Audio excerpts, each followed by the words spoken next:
नमस्कार, नवतेज टीवी देख रहे हैं आप और मैं आपके साथ हूं चंदा यादव। बुलेटिन की शुरुआत करेंगे। प्रधानमंत्री नरेंद्र मोदी ने 1500 रेलवे ओवरब्रिज अंडरपास का वर्चुअली उद्घाटन किया है। मेंढू राजपुर अंडरपास का हाथरस ब्लॉक प्रमुख से लोकार्पण किया है और बता चले रेलवे की ओर से 1500 से अधिक रेलवे अंडरपास और रेलवे ओवरब्रिजों का निर्माण किया गया, जिनका पीएम मोदी ने वर्चुअली लोकार्पण किया है। इसी कार्यक्रम में हाथरस ब्लॉक प्रमुख पूनम पाठी ने मेंढू राजपुर पर बने अंडरपास का फीता काटकर लोकार्पण किया।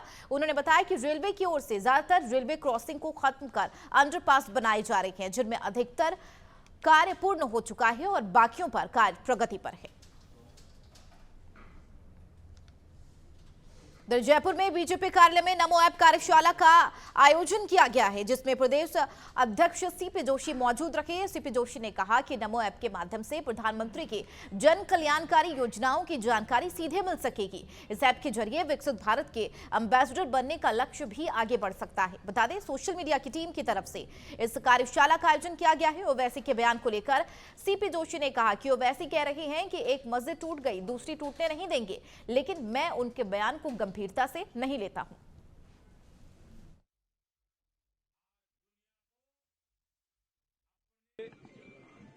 आदरणीय प्रधानमंत्री जी की कल्याणकारी योजनाओं के बारे में जानकारी सीधे रूप से उस नमो ऐप के माध्यम से मिल सकती है और उस नमो ऐप के माध्यम से ही विकसित भारत एम्बेसडर बनने का भी काम आगे बढ़ सकता है। और उस विकसित भारत एम्बेसडर बनने के बाद हमारी एक्टिविटीज क्या हैं, वो सारे विषयों को लेकर आज नमो ऐप की कार्यशाला हमारे सोशल मीडिया की टीम ने रखी है और ये लगातार इस दिशा में आईटी और सोशल मीडिया की टीम इस संबंध में अपना काम कर रही है। बढ़ेंगे आगे। खबर अलवर से है, जहां नेता प्रतिपक्ष टीकाराम जूली के कार्यालय के मेन गेट पर उपद्रव करने वाले 4 आरोपियों को पुलिस ने हिरासत में लिया है। एडिशनल एसपी तेजपाल सिंह ने बताया कि कल देर रात कुछ असामाजिक तत्वों ने नेता प्रतिपक्ष के दरवाजे पर तोड़फोड़ की, जिसका एक सीसीटीवी फुटेज भी सामने आया है और उसके आधार पर 4 आरोपियों को गिरफ्तार कर लिया गया। पुलिस ने आरोपियों से एक कार भी बरामद किया है और सभी से फिलहाल पूछताछ की जा रही है।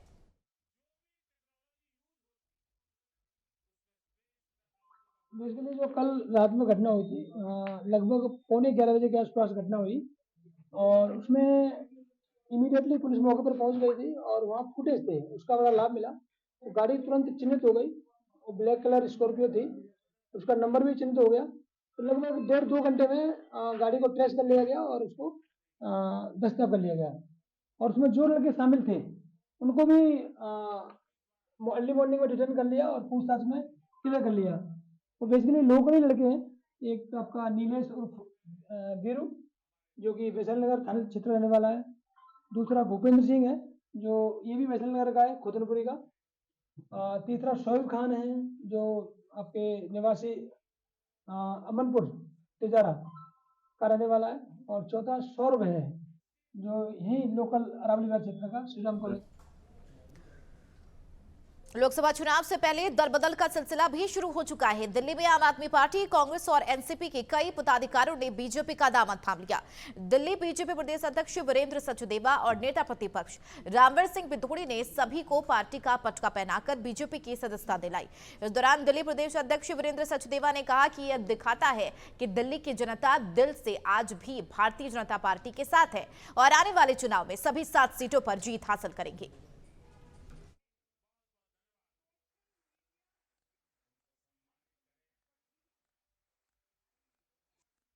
देखिए, आपने उनकी बातें सुनी। आम आदमी पार्टी, कांग्रेस के सभी बड़े नेता जो यहाँ आज आए हैं, या उनके आप देख रहे हैं कि मतलब हजारों की संख्या में यहाँ कार्यकर्ता भी आए हैं। वो जो गठबंधन है, जिसे हम दर का बंधन कहते हैं, उसकी गांठें अब खुल रही हैं।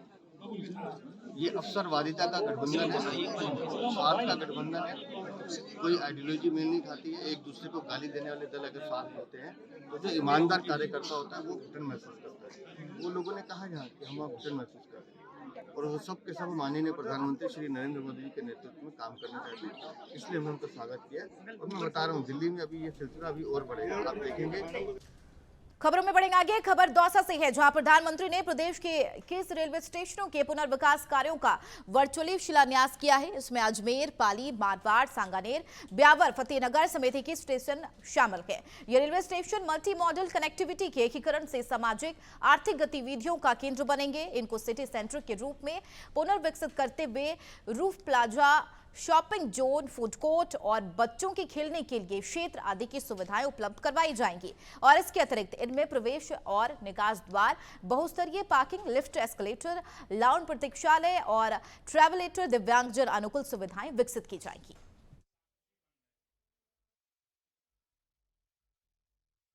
देखिए, देश के यशस्वी प्रधानमंत्री ठीक 12:20 पर इसका शिलान्यास करेंगे और जितने हमारे अंडर ब्रिज, ओवर ब्रिज बने हैं उन सभी सुगम पथों का भी अब वो ओपनिंग करेंगे।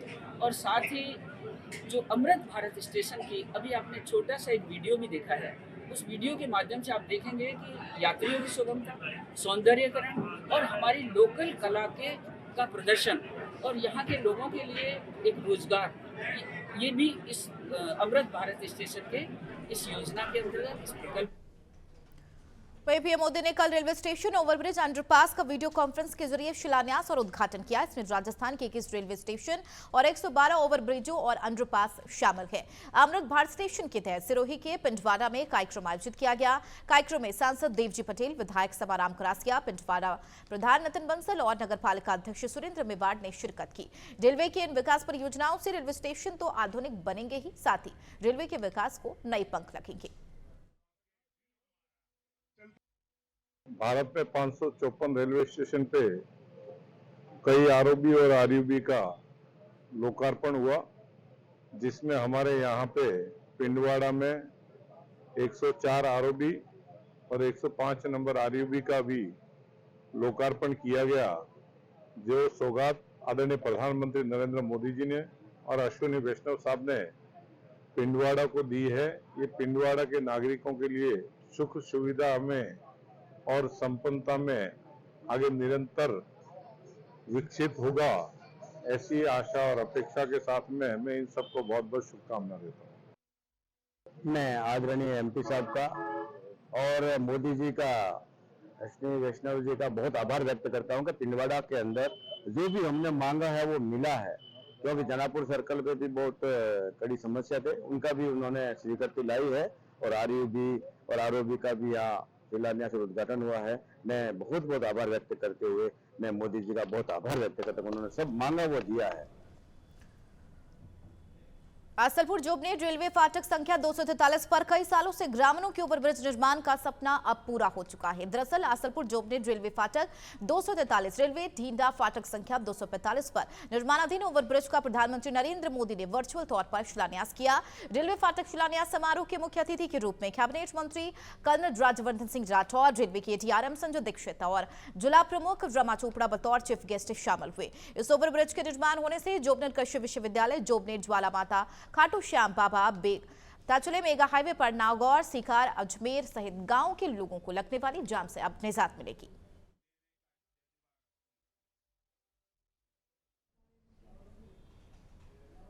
दिल्ली बॉर्डर पर चल रहे किसान आंदोलन के समर्थन में डिडवाना की पूर्व विधायक चेतन डोटी के नेतृत्व में किसान और कांग्रेस कार्यकर्ताओं की ओर से ट्रैक्टर रैली निकाली गई। ये रैली रसदपुरा गांव से रवाना हुई। इसके बाद मेगा हाईवे से होते हुए अनेक क्षेत्रों में गुजरी है। इस रैली में दर्जनों ट्रैक्टरों पर अनेकों किसान और कांग्रेस कार्यकर्ता सवार होकर चल रहे थे, जो मोदी सरकार के खिलाफ नारेबाजी करते हुए एमएसपी पर कानून बनाने की मांग करते नजर आए। देखिए, किसान मोर्चे का आह्वान था, जिसपे कि पूरे के पूरे भारत में ट्रैक्टर मार्च निकाला गया हाईवेज पे। उसी के तहत हम लोगों ने जो किसान मोर्चे का आह्वान था उसकी पूर्ति करते हुए उनके साथ ये जो आंदोलन चल रहा है उसमें अपनी तरफ से आहुति दी और एक ट्रैक्टर मार्च निकाला हाईवे पे, जिसमें कि सैकड़ों की तादाद में किसान अपने ट्रैक्टरों के साथ शामिल हुए। हमारी मांग यही है कि जो अत्याचार सरकार कर रही है, जिसमें किसान को गोली लग के गोली मार दी गई, किसान की हत्या हो गई, 5 किसान मारे गए, वो हरियाणा के जो गृह मंत्री हैं, जो मुख्यमंत्री हैं, उनके खिलाफ मुकदमा दर्ज हो। एमएसपी की जो किसान की मांग है वो मांग पूरी की जाए और तमाम जो किसान हैं उनके साथ सरकार, केंद्र की सरकार हठधर्मिता छोड़ते हुए सहानुभूतिपूर्वक उनकी बात सुने और उनकी जो मांगे हैं, एमएसपी की एक वाजिब मांग है, उस मांग को। खेतड़ी के निमका थाना स्थित नेहरू मैदान में 28 फरवरी को मुख्यमंत्री भजनलाल शर्मा का धन्यवाद सभा है। इसके लिए बीजेपी ने सभी तैयारियां शुरू कर दी है। बीजेपी कार्यालय में विधायक एनजी धर्मपाल गुर्जर की अध्यक्षता में कार्यकर्ताओं की बैठक का आयोजन किया गया। बैठक में कार्यकर्ताओं को मुख्यमंत्री की सभा के लिए अलग अलग जिम्मेदारियां सौंपी गई है। मंडल अध्यक्षों, सरपंचों, जनप्रतिनिधि सहित गाँव में कार्यकर्ताओं को ज्यादा से ज्यादा भीड़ लाने के लिए जिम्मेदारी दी गई है। बैठक में कार्यकर्ताओं से मुख्यमंत्री की सभा के लिए जानकारी भी साझा की गई।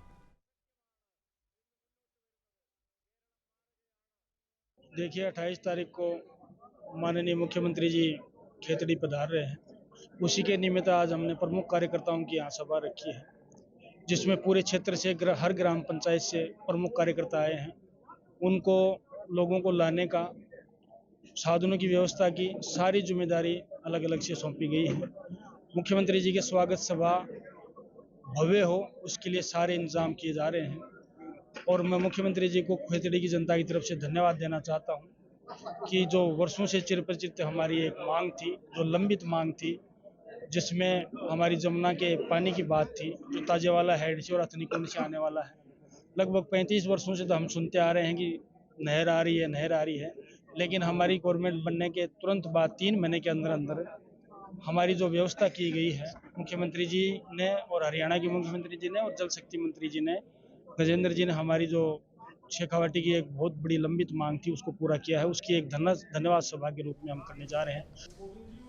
भजनलाल सरकार ने हाल ही में बड़े पैमाने पर अधिकारियों और कर्मचारियों के ट्रांसफर किए हैं, लेकिन अब इसे लेकर विरोध के स्वर उठने लगे हैं। इस मामले में लाडनो विधायक मुकेश भाकर ने सरकार पर जाति और धर्म के आधार पर टारगेट करते हुए ट्रांसफर करने का आरोप लगाया है। भाकर ने इस संबंध में डिडवाना जिला कलेक्टर बाल मुकुंद आसावा से मुलाकात की और ट्रांसफरों में जाति और धर्म के आधार पर किए जा रहे भेदभाव पर नाराजगी जताई है। मुकेश भाकर ने कहा कि सरकार ट्रांसफर पॉलिसी में भेदभाव को बढ़ावा दे रही है। हालत यह है कि जो भाजपा प्रत्याशी चुनाव हार चुके हैं, जिन्हें जनता ने नकार दिया है, वे भी द्वेषतापूर्ण और भेदभाव की नीति अपनाकर अधिकारियों और कर्मचारियों को जिले से दूर ट्रांसफर करवा रही है। देखिए, कलेक्टर साहब से शिष्टाचार मुलाकात भी थी और दूसरा, जिस तरीके से ट्रांसफर पोस्टिंग्स में एक जाति को, धर्म को टारगेट करके जिले में जिस तरीके की राजनीति हो रही है, उससे भी मैंने अवगत कराया कि आप इसको सरकार तक पहुंचाएं। एक तरफ तो भजनलाल जी खरनाल आकर तेजा जी के मंदिर में रात्रि विश्राम कर रहे हैं, लोगों से मिल रहे हैं, अपनी आस्था प्रकट कर रहे हैं, और दूसरी तरफ एक जाति विशेष का नाम देखकर ना केवल लाडनू, पूरे जिले में लोगों को जिले से बाहर निकाला जा रहा है, धर्म के नाम पर जिलों को जिले से बाहर निकाला जा रहा है, लोगों के ट्रांसफर करे जा रहे हैं। और मैंने कहा है कलेक्टर साहब से कि अगर कोई आदमी नॉन परफॉर्मेंस है, भ्रष्टाचारी है, उसको आप निकालो, लेकिन एक एक विधानसभा से 100 लोगों को, ये मुस्लिम है, ये जाट है, ये दलित है, और जातिगत टारगेट करके आप अगर लोगों के ट्रांसफर करेंगे तो लोगों में मैसेज ठीक नहीं जाएगा। बारां की केलवाड़ा में बीती रात वन विभाग के रेंजर तरुण रावत के साथ मारपीट के विरोध में आज वन कर्मियों ने पैदल मार्च निकाला है। यह मार्च वन विभाग कार्यालय से लेकर पुलिस अधीक्षक कार्यालय तक निकाला गया और इस दौरान कर्मियों ने दोषी लोगों के खिलाफ कार्रवाई की मांग को लेकर नारेबाजी की। वन कर्मियों का कहना है कि बीते 1 साल में आधा दर्जन से ज्यादा वन कर्मियों पर हमला और मारपीट की घटनाएं हुई हैं, लेकिन अपराधियों पर किसी प्रकार की कार्रवाई नहीं की गई। इस मामले में वन कर्मियों ने उप वन संरक्षक अनिल चौधरी को ज्ञापन देकर दोषियों के खिलाफ कड़ी कार्रवाई की मांग की।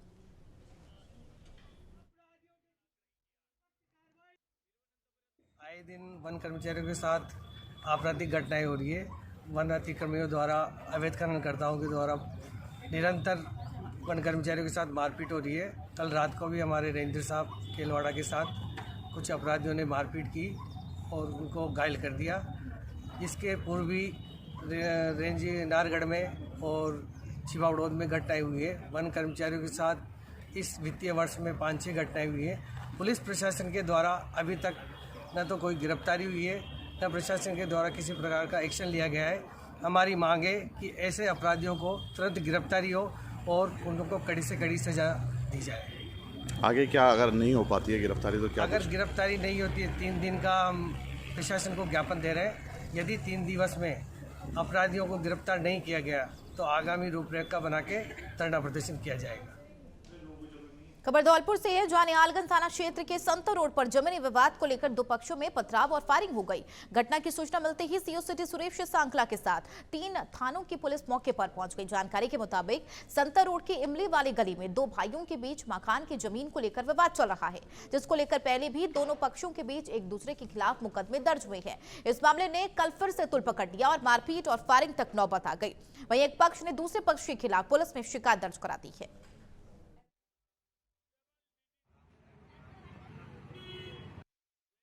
संतर रोड पे इमली वाली गली में एक मकान को लेकर के दो पक्षों में विवाद पहले से भी बना हुआ था और इसी विवाद को लेकर कल रात को आपस में झगड़ा हुआ, पथराव भी हुआ और फायरिंग के भी आरोप लगाए हैं। इसको लेकर के सीसीटीवी फुटेज चेक किए जा रहे हैं और जो भी आवेदन दे रहे हैं उस पर मुकदमा दर्ज करके अनुसंधान किया जा रहा है। खबर भरतपुर जिले के गहनौली से है, जहां गहनौली थाना मोड़ पर पुलिस ने अवैध खनन के खिलाफ बड़ी कार्रवाई की है। पुलिस ने नाकेबंदी कर 6 ट्रैक्टर ट्रॉलियों को पकड़ा है, लेकिन चालक मौके से फरार हो गए। अवैध खनन से लोड हुए ट्रैक्टरों को गहनौली थाने पर खड़ा कर दिया गया है और आरोपियों के खिलाफ मुकदमा दर्ज कर आगे की कार्रवाई की जा रही है।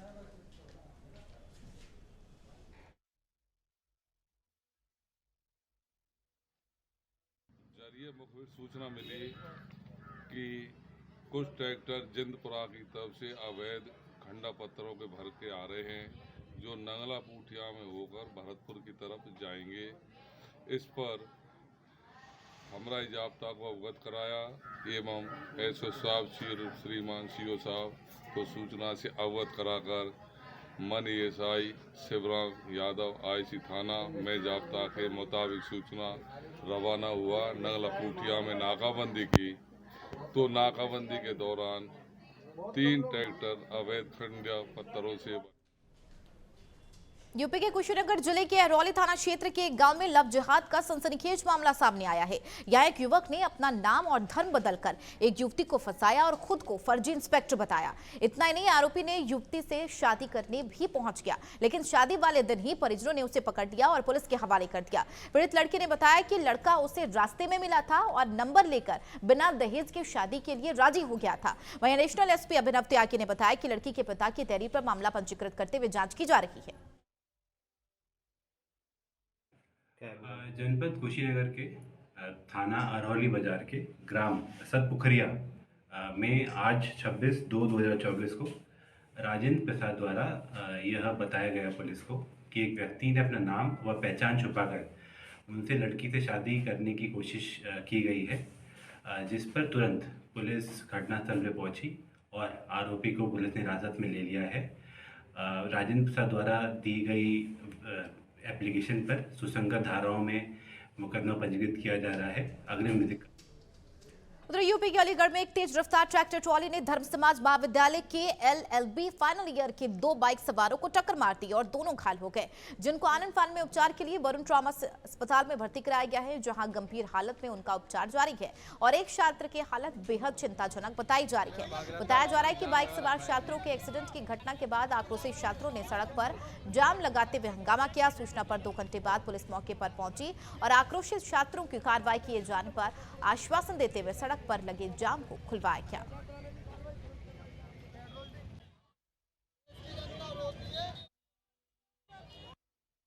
ये एसकेडी एक इंटर कॉलेज है। यहाँ पर एक एनएसएस का कैंप लगा हुआ है। वहाँ 2 स्टूडेंट जा रहे थे एनएसएस कैंप ज्वाइन करने के लिए। तो ट्रैक्टर ट्रॉली, मतलब सबसे पहले तो ये कि शहर के अंदर ट्रैक्टर ट्रॉली अलाउड नहीं है। पुलिस प्रशासन के होते हुए भी इतना मतलब ट्रैक्टर ट्रॉली कैसे आते हैं। ट्रैक्टर वाले ने एकदम से ट्रैक्टर काटा, जिससे कि 2 स्टूडेंट जो जा रहे थे उनकी बाइक में एकदम भयंकर तरीके से लगी है और दोनों को ही गंभीर चोटें आई हैं। और एक है उसमें सचिन, उसकी तो गंभीर स्थिति है बहुत ज़्यादा। उसके 2 घंटे बाद पुलिस प्रशासन आ रहा है। मुझे तो एक चीज़ समझ नहीं आ रही कि पुलिस मतलब रोड पे स्टूडेंटों ने ट्रैफिक लगाया है, ट्रैफिक लगाने के बाद में ट्रैक्टर को रोके रखा है। 2 घंटे बाद पुलिस प्रशासन आ रहा है, मैं तो ये समझ नहीं आ। खबर अलवर से है, जहां एनएबी थाना क्षेत्र में पहले हुई लूट की वारदात का खुलासा किया गया। इस मामले में पुलिस ने एक आरोपी को गिरफ्तार किया है। एडिशनल एसपी तेजपाल सिंह ने बताया कि 23 फरवरी को परिवादी ने थाने में रिपोर्ट दर्ज कराई थी। पीड़ित ने बताया कि 2 मोटरसाइकिल सवार बदमाश ने हथियार दिखाकर उससे रकम छीनकर भाग गए, जिस पर पुलिस ने तुरंत मामला दर्ज करते हुए कार्रवाई शुरू कर दी।